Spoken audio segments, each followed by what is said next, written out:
Então,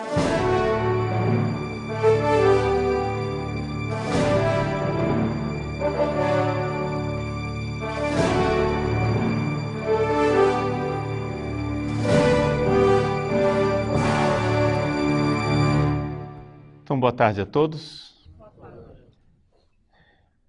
Retomamos então os nossos estudos a respeito das raízes da teologia da libertação, aquilo que seria a influência do marxismo cultural, do pensamento revolucionário dentro da igreja. No dia de ontem, nós falamos a respeito do Sr. Antônio Gramsci. Hoje gostaríamos de dar um passo a mais e dedicar as palestras de hoje a um grupo bastante influente de pensadores que é popularmente conhecido como a Escola de Frankfurt. O que é a Escola de Frankfurt? Bom, vamos começar historiando a coisa, não é? Vocês se lembram, para fazer o link com o que nós dissemos no dia de ontem, vocês se lembram que a Primeira Guerra Mundial significou uma crise teórica para o marxismo. Por quê? Porque a Primeira Guerra Mundial, os marxistas esperavam que os trabalhadores se unissem contra os seus opressores. Acontece que os trabalhadores, horror dos horrores, começaram a pegar nas armas para agir uns contra os outros, não é? A Primeira Guerra Mundial significou uma crise teórica para o marxismo. Os trabalhadores deveriam se unir contra os seus opressores e, horror dos horrores, os trabalhadores pegaram nas armas para matar uns aos outros. Então, a grande pergunta era esta: quem alienou? Quem foi que alienou desta forma os trabalhadores? Primeiro, vamos entender aqui o conceito de alienação. Alios, ou seja, é uma outra pessoa. Ou seja, alienar é dar aquilo que é meu para um outro. Então, uma pessoa alienada, não é? Na linguagem marxista, é a pessoa que renunciou aos seus direitos de classe, renunciou aos seus direitos próprios para dar esses direitos a uma outra classe. Então, o trabalhador, não é? Aliena os seus direitos, os direitos que ele adquire com os seus trabalhos, quando, por exemplo, ele sustenta um gordo capitalista com o seu trabalho. Quando ele para de lutar pelos seus direitos de classe, ele está alienado porque ele está servindo a uma outra classe, e assim por diante. Então, quem foi que alienou o trabalhador, o proletário? Quem foi que alienou o pobre, na linguagem nossa, para que ele parasse de lutar? A resposta que eles encontraram foi a civilização ocidental. Como é que eles encontraram essa resposta? Essa resposta ela foi encontrada ao mesmo tempo, contemporaneamente, por dois pensadores diferentes. Por um lado, Antônio Gramsci, que nós já vimos, que viu isso enquanto ele estava na União Soviética, não é? Na transição de Lenin para Stalin, ele se deu conta de que havia alguma coisa errada e que a teoria marxista pura e simples não iria funcionar. Era necessário que se colocasse aqui a questão de uma batalha cultural, não é? Ou seja, era necessário que primeiro mudasse a cultura do Ocidente para que se implantasse uma sociedade socialista. Por outro lado, um outro pensador chamado Georg Lukács, é um pensador húngaro. Esse pensador húngaro também chegou à mesma conclusão de Gramsci, Só que ele se reuniu com um rapazinho rico, não é? Que o pai dele tinha uma empresa, Felix Weil. Esse rapaz, Felix Weil, tinha bastante dinheiro e ele achava que a melhor coisa que ele poderia fazer com o dinheiro do seu pai era usar o dinheiro do seu pai para destruir o dinheiro do seu pai, ou seja, destruir o capitalismo. Então, ele pegou o dinheiro e fundou um instituto. Esse instituto inicialmente se chamava Instituto Marx Engels, relativo ao mesmo instituto, o instituto homônimo que havia em Moscou. Mas eles começaram a ver que dava muito na cara esse nome, então criaram um nome mais neutro, que é Instituto para Pesquisa Social, né? Sozialforschung em alemão. E tinha como sede a cidade de Frankfurt. Então, este instituto, né, que nasceu de uma reunião em 1923, onde Felix Weil, Georg Lukács e outros marxistas se reuniram, resolveram criar este instituto com o dinheiro do Felix Weil e de outros doadores, para, então, a partir desse instituto, estudar a civilização. Vejam só a finalidade. Estudar a civilização ocidental e destruí-la. Ou seja, o grande desafio da escola de Frankfurt é esse: quem nos livrará da civilização ocidental? Quem irá nos livrar desta poção mágica, mortífera e pestilenta que é a civilização ocidental? Então, eles se puseram a estudar. Os pensadores principais desta escola, pelo menos os mais conhecidos, né? O mais popular de todos eles foi Herbert Marcuse.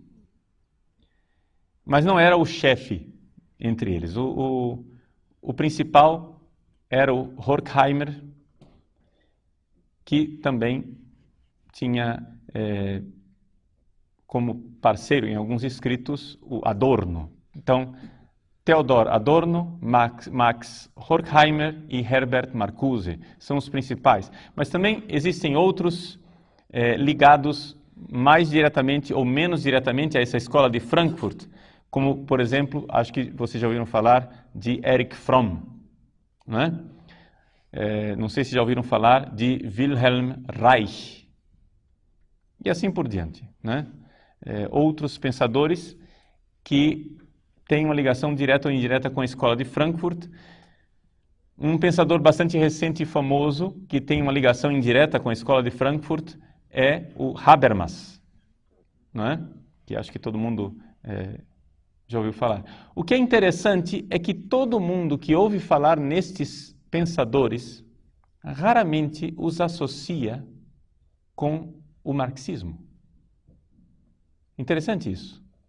Que a maior parte das pessoas, quando ouve falar de pensadores como Erich Fromm, aqueles que conhecem profundamente sabem que Erich Fromm tem um pensamento marxista. Mas quem ouve superficialmente, Erich Fromm é um psicólogo, não é?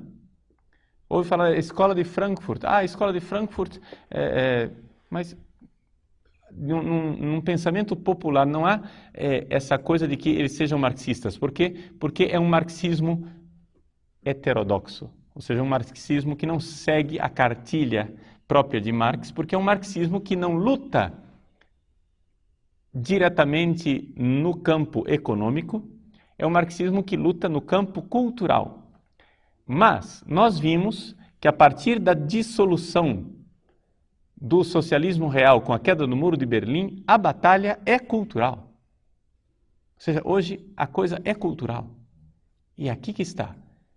A cultura na qual nós vivemos, ela é basicamente revolucionária e nós estamos como um peixe dentro d'água e já não notamos mais que o nosso pensamento ele é marxista, não é? Então, assim como os fundadores da escola de Frankfurt se perguntavam como é que nós podemos nos livrar da cultura ocidental, Hoje, a pergunta que nós, católicos, precisamos fazer, como é que nós podemos nos livrar do marxismo? Ou seja, como é que... Porque esse negócio é a água na qual nós nadamos, é o ar que nós respiramos. Quando a gente menos suspeita, nós estamos pensando de forma revolucionária. Pois bem, então eu dizia que depois da Primeira Guerra Mundial houve essa crise. Esta crise teve duas respostas mais claras. Primeira resposta diante da crise da Primeira Guerra Mundial. Por que os trabalhadores não se reuniram debaixo da bandeira da luta de classes? A resposta otimista do fascismo. O fascismo é um filho, né, do marxismo. O fascismo dizia: vamos sim criar uma sociedade justa, vamos sim ter um Estado totalitário, vamos sim realizar o paraíso aqui na Terra, todas as coisas que os marxistas queriam. Mas, numa outra bandeira, a bandeira do otimismo nacional, a bandeira do otimismo da raça, a bandeira do otimismo de um retorno a uma cultura primitiva, não é? Do nobre selvagem. Ou seja, existe uma coisa no pensamento de Hitler, que é essa realidade de que o cristianismo abastardou a nobreza da nação alemã. A nação alemã, que Hitler liga diretamente aos antigos gregos romanos, de alguma forma, mas aos verdadeiros gregos, não os gregos efeminados apolíneos da filosofia grega, mas os gregos da tragédia grega, né? Os gregos que eram admirados por Nietzsche. Muito bem. A nação alemã que está ligada àquela herança cultural da Grécia trágica. A nação alemã tem essa nobreza do pagão pré-cristão, a nobreza do bárbaro, a nobreza do homem que rejeita esta civilização racionalista. Onde é que está, de onde foi que Hitler tirou as energias positivas, digamos assim? É exatamente daquilo que nós dizíamos, né? O trabalho do negativo. Então, Hitler admirava muito o pensamento de Nietzsche, que é toda essa realidade do o não racional, o irracional, as forças quitônicas, ou seja, tudo aquilo que é das trevas, que é Baco, não é? O deus dos infernos, do vinho, dos bacanais, da irracionalidade. Então, através disso, do nobre bárbaro, do homem que tem força, do homem que conseguiu se libertar da razão, dos grilhões da racionalidade, né? Aqui, então, Hitler promove nesta bandeira da nação alemã o fato de que, puxa vida, nós iremos conseguir. Nós vamos conseguir produzir esta sociedade se formos fiéis à nossa nacionalidade e à nossa raça. Uma visão extremamente otimista. Uma segunda reação, depois da Primeira Guerra Mundial, foi a reação pessimista da Escola de Frankfurt, que só conseguia ver na civilização ocidental o seu lado negativo, nada de romantismo, de voltarmos às nossas raízes, etc., nada disso. O que eles queriam gerar um trabalho negativo e destruidor completamente. Por isso, se nós tivéssemos que fazer uma comparação, nós poderíamos dizer que a Escola de Frankfurt é uma versão atualizada e secularizada do movimento gnóstico. Qual é o tipo de pensamento gnóstico? O gnóstico, como nós cristãos, o gnóstico olha ao redor e vê que o mundo que nós vivemos não está certo. Nós cristãos também, né? Estamos de acordo nisso. Até aqui Existe um mal-estar. O nosso mundo não está bem, tem alguma coisa errada. Aí, o segundo passo, diagnóstico. E aí é que vem a diferença. O diagnóstico que nós cristãos damos é que o mundo vai mal porque eu não estou bem e eu preciso me converter. O pecado, não é, está em mim e eu preciso mudar de vida. Esse é o diagnóstico cristão. Vamos pregar para as pessoas se converterem. Quando cada um se der conta que vive no pecado, nós teremos um mundo melhor.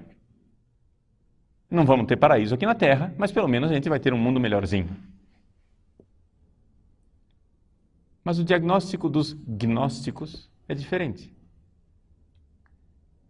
Um gnóstico dificilmente irá aceitar que o problema é ele. Nós cristãos olhamos que o mundo não vai bem e dizemos, eu tenho que me converter. O gnóstico olha para o mundo, diz que o mundo não vai bem e diz, o mundo foi mal feito. Os gnósticos antigos, que eram místicos e religiosos, diziam, o mundo foi mal feito por um Deus mau. Existe um Deus bom, espiritual, o Deus da luz, o Deus do bem, que fez as nossas almas, que estão aprisionadas nesse mundo terrível que foi criado por um Deus mau, um demiurgo estúpido, que criou o mundo da matéria. Então, o mundo vai mal porque o mundo está mal feito. Este é o diagnóstico feito pelos gnósticos. O mundo está mal feito. Então, já que o mundo está mal feito, o que é que nós precisamos fazer? Nos libertar desse mundo mal feito. Através do verdadeiro conhecimento da gnose. Ora, a escola de Frankfurt não acredita em demiurgos. Então, como é que eles explicam? O mundo vai mal porque existe um sistema. Este mundo está mal não por causa de mim, não porque eu sou mal. Não. O mundo vai mal não porque eu preciso me converter. O mundo vai mal porque ele está estruturado de forma má. Existe um sistema que precisa cair. Este sistema é a cultura ocidental. A cultura ocidental é que faz com que esse mundo seja mal. Nós precisamos fazer com que ela caia. Se a cultura ocidental cair, vier abaixo, teremos um mundo melhor.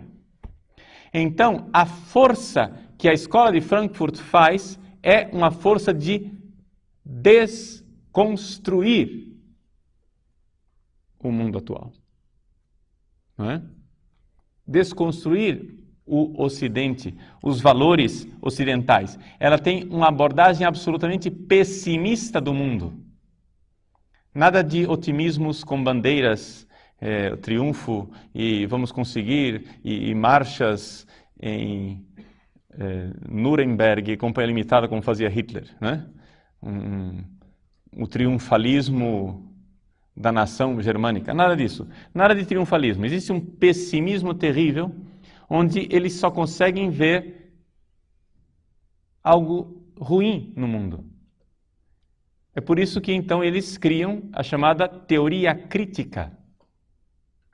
Quando vocês ouvem falar de crítica atualmente, nós que não estudamos tanto o marxismo, quem não estudou tanto o marxismo, imediatamente identifica a teoria crítica, deve ser Kant, né? É um kantismo. Nada disso. Nada disso. Eu durante muito tempo ouvia os padres dizendo, não, você tem que ser mais crítico, nós temos que trabalhar para um pensamento crítico, e não sei o quê. Eu que estudei tanto Kant na minha vida, eu cheguei e disse, não, esse cara tem influência kantiana. Estúpido que eu era porque não tinha estudado os marxistas. Até que finalmente resolvi estudar os marxistas e tenho dedicado mais ou menos os últimos 10 anos de vida a estudar esse negócio aqui. Mas a teoria crítica da escola de Frankfurt é exatamente uma atitude diante da civilização ocidental, onde eu devo criticar e destruir Compreendem isso? Para a escola de Frankfurt, existe uma ligação direta entre terrorismo, ditadura, terror,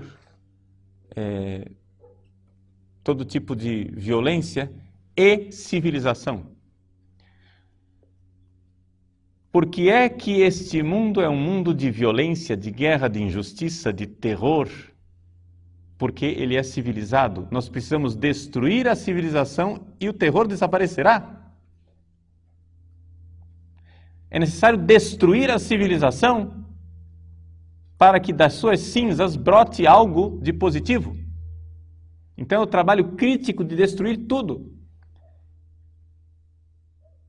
E eles são tão pessimistas e tão críticos que são capazes de ver perversões até nos atos mais simples da vida, como, por exemplo, assobiar. A mania que o ocidental tem de assobiar. Para adorno, por exemplo, quando eu saio assobiando pela rua, o que eu estou fazendo é a minha mentalidade ocidental, ditatorial, que faz com que eu queira dominar a melodia. É o domínio sobre a música.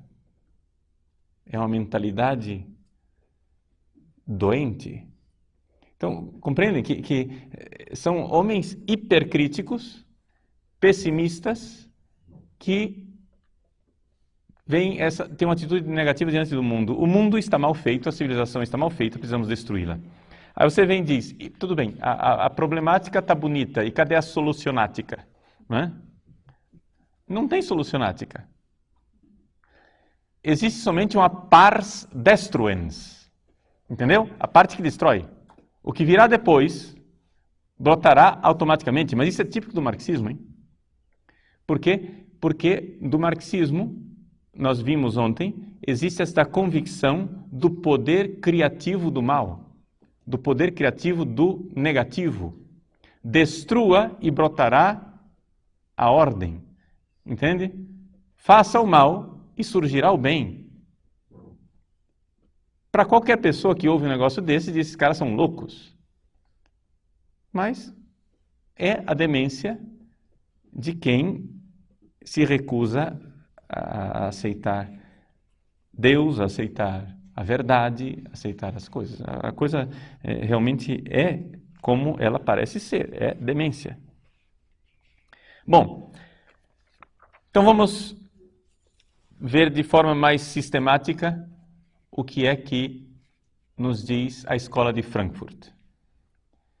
Max Horkheimer e Theodor Adorno escreveram um livro chamado A Personalidade Autoritária. Esse livro é importante. A personalidade autoritária, eles fizeram um livro onde eles descrevem que existe uma íntima ligação entre o capitalismo e a sociedade ocidental e o fascismo. Vejam, aqui é que está a alquimia da escola de Frankfurt. Eles conseguiram, por um contorcionismo lógico, um revisionismo histórico, uma série de trapaças intelectuais, eles conseguiram convencer as pessoas que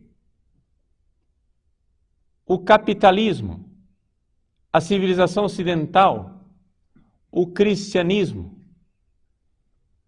e tudo aquilo que nós veneramos como aquelas 3 colunas a respeito das quais falava o Papa, né?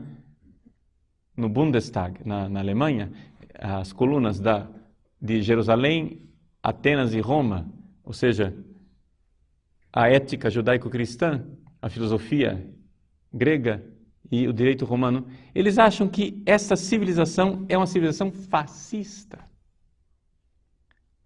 Vejam, nós sabemos que historicamente, o fascismo nasce de uma crise do comunismo.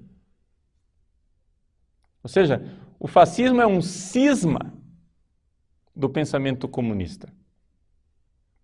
O fascismo é uma revisão do pensamento comunista. Pois bem, estes senhores que fundaram a Escola de Frankfurt, o Instituto para a Pesquisa Social, em 1923, quando Hitler vem ao poder em 1933, fogem todos para a América. Vão para os Estados Unidos, e lá nos Estados Unidos, os três começam a analisar a sociedade americana e dizer: esta sociedade é tão fascista quanto a sociedade alemã da qual eles fugiram. Primeiro você já compreende aí que existe uma profunda incoerência biográfica. Se a sociedade americana era tão terrível quanto, por que eles não ficaram na Alemanha? Não é? É mais ou menos como os cubanos que fogem do paraíso de Cuba para o inferno de Miami. Não é? Ou seja, a sociedade americana é tão terrível que os cubanos não têm dúvida nenhuma de enfrentar os tubarões do Caribe para chegar no inferno de Miami. Compreendem? Ou seja, um negócio absolutamente maluco, mas tudo bem. Lá estavam eles gozando da liberdade na América e dizendo que os Estados Unidos era tão fascista quanto. Agora, nós vemos como aqui existe algo que é básico no pensamento marxista revolucionário, ou seja, para eles não existe verdade, o que existe é propaganda. Compreendem? Assim como Hitler, com a bandeira da raça e do nacionalismo, conseguiu fazer a revolução na Alemanha, eles, ao aterrissarem no território americano, começam a enxergar que existe algo que catalisa os sentimentos dos americanos, que é o horror contra o fascismo. Ou seja, quando os americanos vão em guerra contra Hitler, contra o fascismo, contra a ditadura, eles estão aqui expressando um sentimento básico da cultura e da nacionalidade norte-americana naquela época.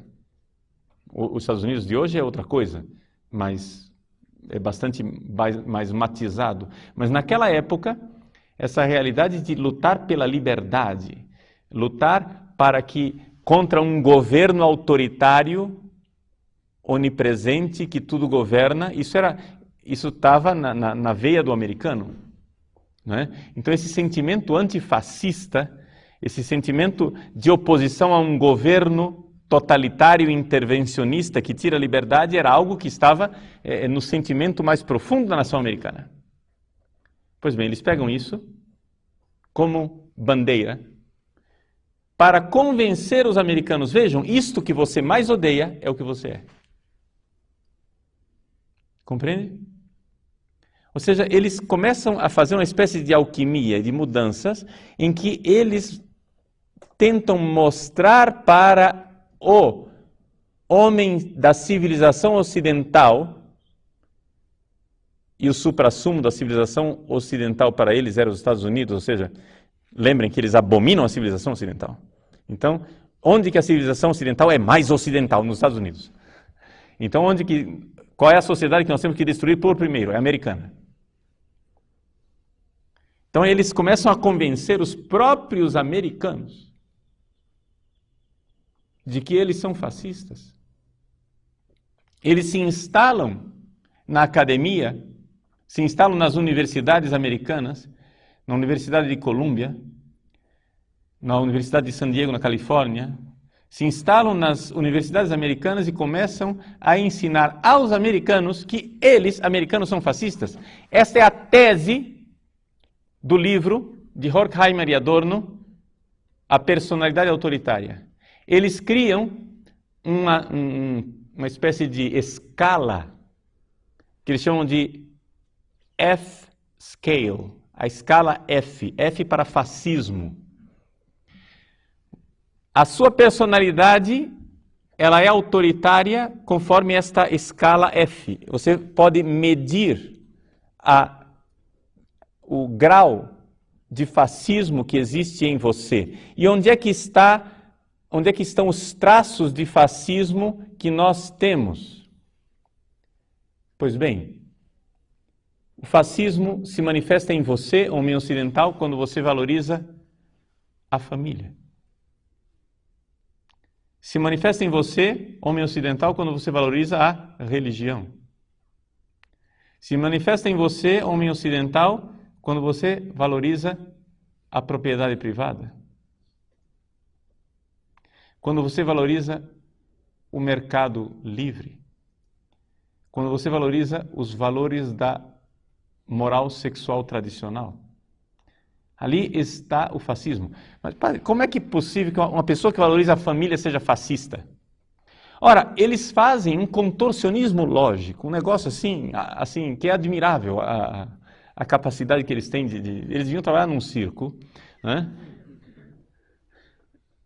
Eles fazem um contorcionismo lógico para provar que a autoridade paterna do pai, quando o pai exerce uma autoridade sobre os seus filhos, é ali que está sendo fundamentado o princípio de autoridade fascista que depois irá se manifestar no totalitarismo social. Compreendem isso? Por isso, meus senhores, vamos, como eu prometi para vocês, não vamos ficar só na teoria, vamos partir para o nosso dia a dia. Por que é que no Congresso Brasileiro os nossos parlamentares estão preocupadíssimos com o futuro da nação e passam uma lei que proíbe os pais de punirem os seus filhos? Por que é que no dia que um filho telefonar para a polícia dizendo papai deu uma palmada em mim, o camburão junta na porta de casa e leva o pai para a cadeia? Isso chama-se Escola de Frankfurt. É necessário destruir o princípio da autoridade na família. Porque o princípio de autoridade na família irá gerar o fascismo. Então, vejam, compreendam que quando vocês, como padres católicos, começarem a pregar alguma coisa e alguém se levantar e com o dedo em riste acusar você de fascista, você está diante de um espécime da Escola de Frankfurt, entendeu? É essa a realidade, você está diante do pensamento da Escola de Frankfurt. Nós somos fascistas porque acreditamos num princípio de autoridade. Então é necessário destruir a família. É necessário, então, analisar profundamente esta sociedade ocidental e ver que este fascismo, esse princípio da personalidade autoritária, está ligado intimamente à moral judaico-cristã. Vocês vejam, por exemplo, quando nós ouvimos falar de movimento hippie, de Woodstock, de, Rock in Rio, que seja. Quando nós pensamos nessas realidades, você não pensa em marxismo. Nunca. Para você, no seu mundo mental, o que é que significa o Woodstock, o movimento hippie, Rock in Rio e Companhia Limitada? Isso daqui é o suprassumo da sociedade americana decadente, com o seu capitalismo decadente e imperialista, que leva a sua decadência para todos os 4 cantos da terra, não é isso? Ou seja, os americanos, com a sua sociedade corrompida, leva essa desgraça para o mundo inteiro. Mal você suspeita que esses fenômenos foram inoculados na sociedade americana pelos marxistas. Padre, isso é absurdo o que o senhor está dizendo? Muito bem, eu afirmei, cabe a mim então provar. Vamos provar. Os senhores comprem um livro chamado Eros e Civilização. Foi escrito por um senhor chamado Herbert Marcuse. De todos os pensadores da escola de Frankfurt, é o mais conhecido. Marcuse escreveu esse livro na década de 50.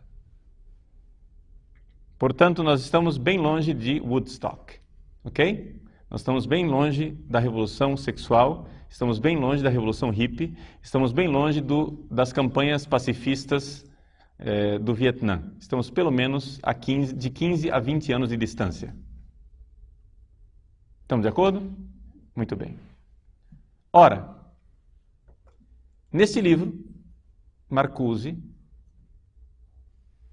traça com toda clareza o programa da Revolução Hippie, de Woodstock, do pacifismo e Companhia Limitada.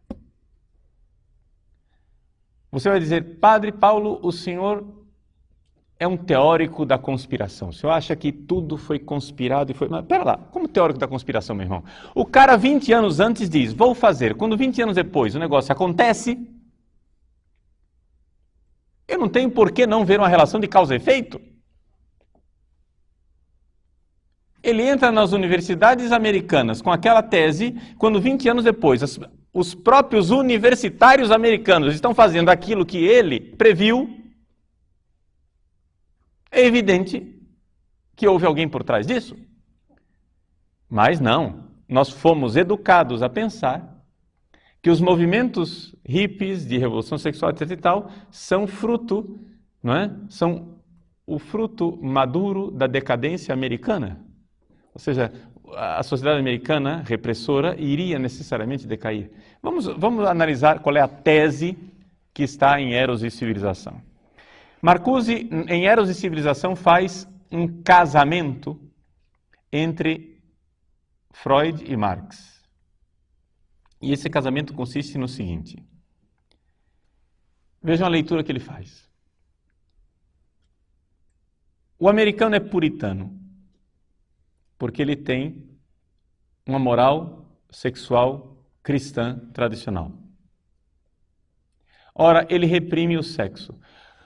Qual é a consequência lógica de uma pessoa que reprime o sexo?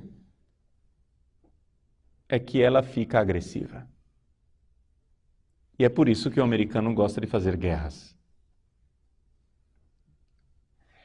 Isto é muito oportuno para o sistema capitalista, porque o sistema capitalista necessita de mercado.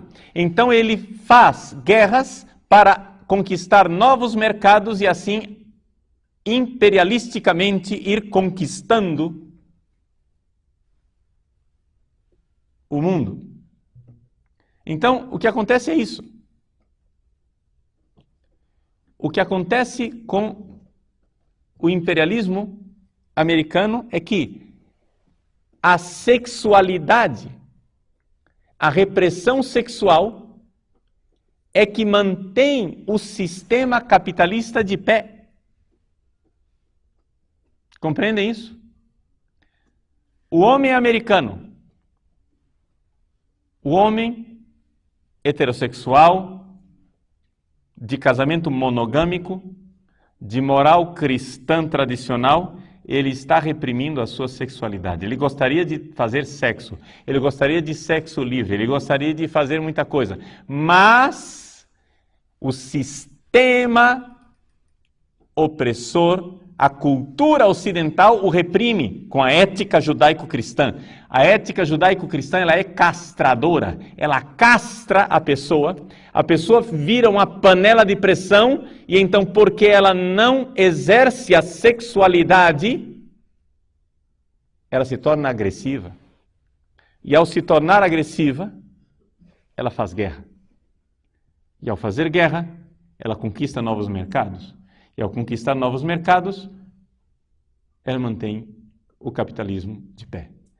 E, por isso, atrasa a implantação da sociedade perfeita, maravilhosa, que nós, marxistas, queremos implantar nesse mundo.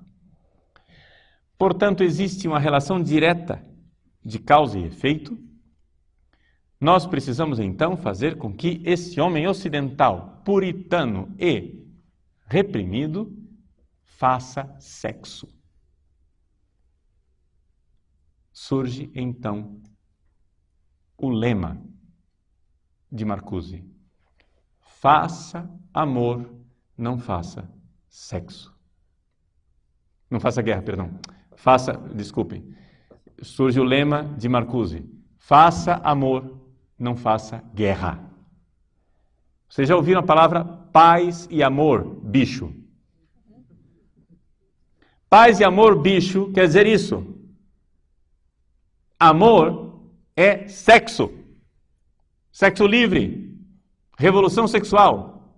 Transe. E não faça guerra. Paz. Então a revolução hippie é fruto direto do pensamento de Marcuse, que convenceu Marcuse e toda uma caterva de gente que o ajudou a fazer isso, né? Porque é evidente que ele não fez isso sozinho. Mas brota do pensamento dele que é necessário que os jovens americanos façam sexo. E ao fazer sexo, eles vão então se tornar pacifistas e não vão querer fazer guerra. E cairá o sistema americano. Cairá o sistema capitalista. Aplicando a nossa vida, que parece muito distante, década de 70, não sei lá o quê.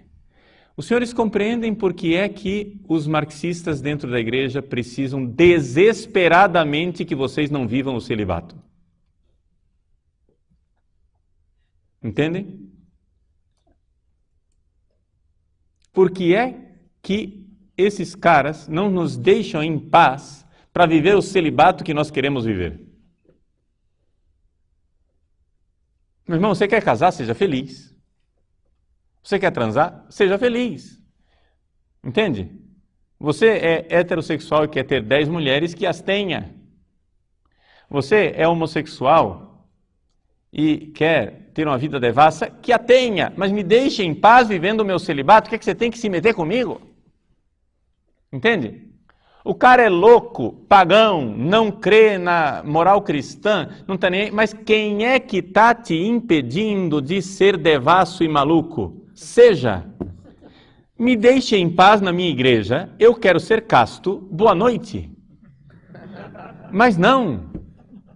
Eles fazem toda uma pândega, eles fazem uma arruaça em cima do celibato sacerdotal, para mostrar que o celibato tem que estar a ferro e fogo, o celibato tem que estar ligado a alguma espécie de patologia.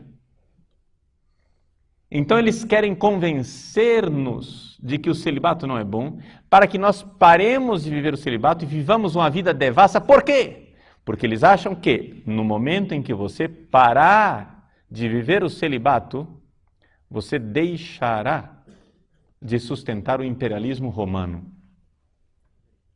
Romano. No caso nosso de igreja, o imperialismo romano. Não americano. Claro que é o mesmo sistema. Entende? Eles identificam a opressão romana, católica, etc., etc., com o mesmo sistema americano. Mas nós, católicos, não é? Temos um sistema espiritual dentro da religião, que é, digamos assim, o paralelo do sistema econômico americano. Assim como o sistema econômico americano vive de imperialismo, o sistema espiritual romano vive de imperialismo também. O sistema romano vive de oprimir os povos e romanizá-los, onde, então, por interesses pérfidos, não é?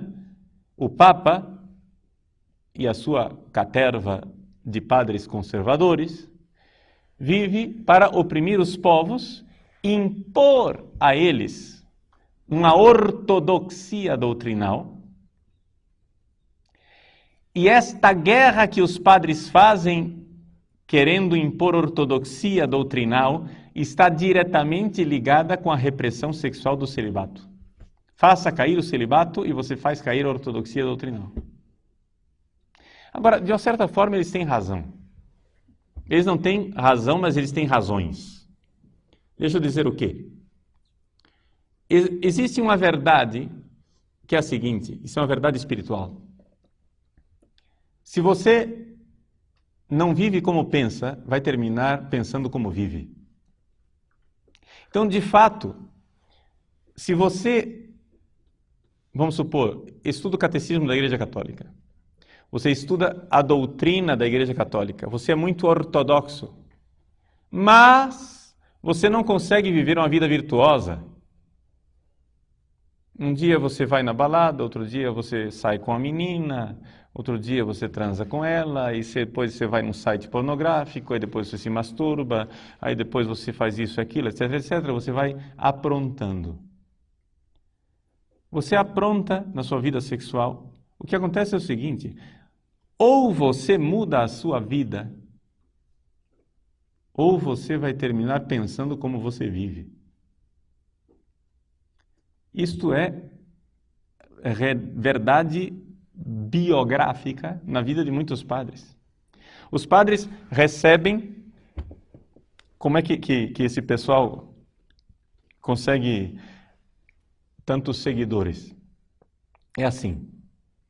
O movimento de esquerda dentro da Igreja Católica vive de parasitar as vocações alheias. Vejam, eles não têm uma vocação sequer. Jamais, raramente, é quase assim uma mosca branca, raramente um rapaz entra no seminário sendo de esquerda. Quem entra no seminário é conservador naturalmente. Os rapazes que entram no seminário são bons, bem intencionados, querem viver o celibato, querem ser fiéis ao Papa, querem viver a igreja tal qual ela é. E essa é a razão pela qual tem tanto sucesso, não é? As dioceses, as congregações e os seminários que têm um perfil mais conservador. Por que é que, por exemplo, congregações femininas que abandonaram o hábito e se tornaram libertárias estão morrendo e não tem ninguém no noviciado, enquanto outras congregações que têm o hábito, que continuam tendo uma doutrina cristã, que continuam tendo um segmento normal da vida de adoração eucarística, de terço, etc., etc., estão coalhados de vocações. Por quê? Porque é o natural. Quando uma pessoa pensa na vida sacerdotal e religiosa, pensa em alguma coisa num quadro mais tradicional. Mas acontece então a sedução, em que seja no seminário, ou quando o seminário daquela diocese é bom, não tem problema. Se o seminário foi bom e formou o seminarista de forma decente, não tem problema. Depois que ele sai do seminário, a gente perverte ele uma vez que ele já é ordenado. Não é? E como é que acontece essa perversão? Não acontece através de silogismos. A perversão, ela acontece na prática, pela sedução do mundo. Ou seja, você é ordenado padre, aí vai se confessar com um colega padre. E ele diz, não, mas não seja tão duro com você. Deus perdoa. É normal. Deus é o Deus da vida. Deus criou o sexo. Por que é que você fica reprimindo aquilo que Deus criou e demonizando aquilo que não tem nada de... Deus vai perdoar. Aliás, o inferno nem existe. Porque Deus é amor. Você acha que Deus vai condenar alguém para o inferno? Então, a partir disso, a brecha está aberta. E aquele padre que antes era católico, ortodoxo, ensinava o catecismo, etc., etc., a partir desse princípio de aparente e falsa misericórdia, irá caindo de abismo em abismo, até que finalmente ele terminará pensando como ele vive. Então vejam que a escola de Frankfurt, ela não tem razão, mas ela tem razões, ou seja, de fato existe alguma coisa, existe algo, existe uma ligação entre a sexualidade, a vida moral e o pensamento, o que eles chamam de ideologia, que para nós é a doutrina da fé. Existe uma ligação. Mas não é essa ligação que eles dizem. Não é uma ligação de causa e efeito, no sentido de que porque eu reprimo a minha sexualidade, então eu sou ortodoxo. Não é isso. As duas coisas estão ligadas, mas não é causa e efeito. Estão ligadas porque nós somos um todo e não é possível você ficar a vida inteira claudicando com uma perna só. Não é?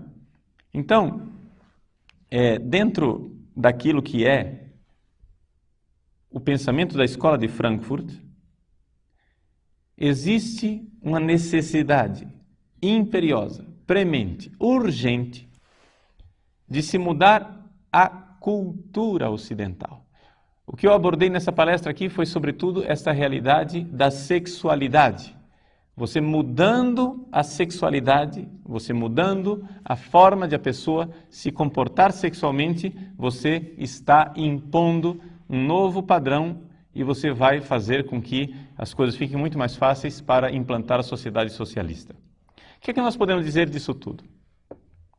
Bom, em primeiro lugar,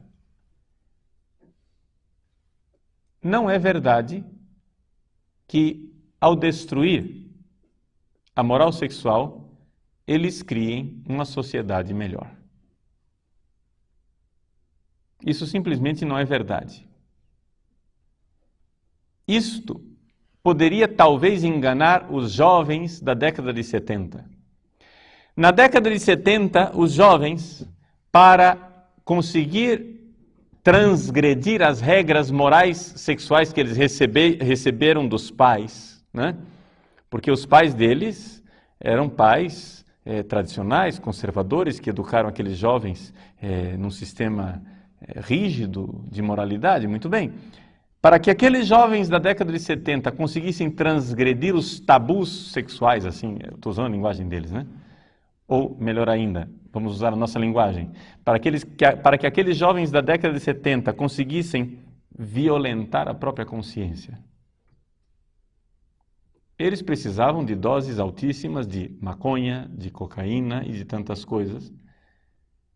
Eles precisavam das drogas para viajar e conseguir fazer sexo. Porque eles tinham sido educados numa moral cristã, conservadora. Acontece que esses tempos já passaram. Nós somos os filhos ou os netos de Woodstock. Entendeu? Hoje,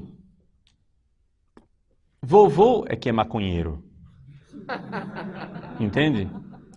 Vovô é que usa cabelo comprido, é tatuado, gosta dos Beatles e é aberto.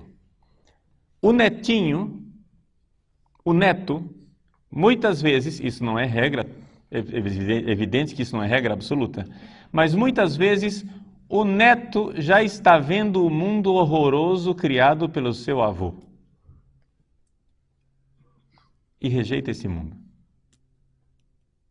E quer entrar no seminário para consertar alguma coisa. Por quê? Porque já não aguenta mais o vazio da existência. Porque se antigamente, se há 30 anos atrás, 40 anos atrás, o sujeito precisava de maconha para ter relações sexuais de forma promíscua, hoje um adolescente de 12 anos já faz muito mais do que ele fazia. Hoje, os nossos jovens já foram ao fundo do poço. Já estão no fundo do poço. Para a gente ter uma noção real do mundo em que nós estamos, hoje nós temos um fenômeno nunca visto na história da humanidade, que é de crianças deprimidas. Isso não existia. Por quê? Porque as crianças e os adolescentes são jogados tão cedo numa série de experiências prazerosas que já, desde cedo, entram no mundo da frustração de que o prazer não responde à sede de sentido de vida que lhes é peculiar. Então, o que nós vemos hoje, o fenômeno de um renascimento de um movimento que ainda não é muito articulado, mas essa sensação difusa de que os jovens estão ficando mais conservadores, é algo de real. É real. Os jovens, hoje em dia, é muito mais fácil você encontrar um bispo de manga de camisa e anel de tucum e um seminarista de batina e sobrepeliz de renda. Há 40 anos atrás era o inverso. É que o seminarista de ontem é o bispo de hoje. Entende? Então, nós temos esse fenômeno de que na igreja a geração mais jovem ela é estranhamente mais conservadora do que a geração que está no poder. E é isso que nos dá esperança. Hoje, nós temos um Papa que enxerga perfeitamente essa situação. O Papa Bento XVI, muita gente se pergunta, por que o Papa não faz alguma coisa com alguns bispos que são infiéis? Vejam, eu não quero aqui falar mal de bispos, tá? Porque não é isso, não vou aqui condenar os bispos em geral, colocar todos num saco só e condená-los. Não, existem bispos bons, muito bons. Não é? Agora acontece que existem também alguns bispos que não honram a camisa, né? Que não honram a cátedra que lhes foi dada. Isso infelizmente existe. Muito bem, por que o Papa não faz nada? Por uma razão muito simples. Ele sabe muito bem que que as pessoas não se movem por decreto. E que não adianta ele ficar lutando agora com toda uma geração que está ali no meio, atrapalhando as coisas. O que é que o Papa está fazendo? Está passando por cima da cabeça de uma geração inteira e aterrissando nos jovens. E está fazendo isso através da internet. Hoje, nós temos acesso ao pensamento do Papa. Hoje, o jovem pode ser fiel ao pensamento do Papa. Hoje não adianta o pároco dizer, não é assim. Você vê as fotos na internet e diz, é assim sim, o Papa está fazendo.